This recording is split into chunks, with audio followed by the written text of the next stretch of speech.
দীর্ঘ ১৭ বছরের অপেক্ষা শেষে দেশে ফিরেছেন বিএনপির ভারপ্রাপ্ত চেয়ারম্যান তারেক রহমান। লন্ডন থেকে বাংলাদেশ এয়ারলাইন্সের ফ্লাইট সিলেটে যাত্রা বিরতি শেষে অবতরণ করে ঢাকার হযরত শাহজালাল আন্তর্জাতিক বিমানবন্দরে। এরপর গণসংবর্ধনা মঞ্চে উঠে উৎসুক নেতাকর্মী ও দেশবাসীর উদ্দেশ্যে ভাষণ দেন তিনি।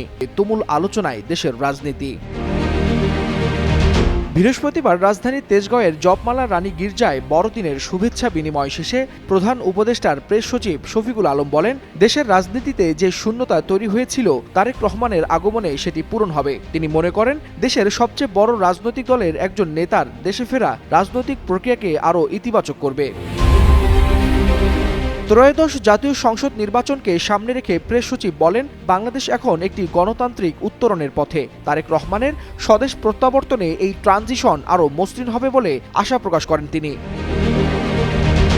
বিএনপির ভারপ্রাপ্ত চেয়ারম্যানের নিরাপত্তা প্রসঙ্গে শফিকুল আলম জানান, বিএনপি তারেক রহমানের নিরাপত্তা দেখছে, আর সরকারের পক্ষ থেকে যে সহযোগিতা চাওয়া হচ্ছে তা দেয়া হচ্ছে। তবে তারেক রহমানের ফিরে আসা শুধু একটি রাজনৈতিক ঘটনা নয়, সামনে নির্বাচন ও সমসাময়িক রাজনীতিতে এর প্রভাব পড়বে বলে মনে করছেন রাজনৈতিক বিশ্লেষকরা। ওয়ালিউল হাসানাত, যুগান্তর নিউজ।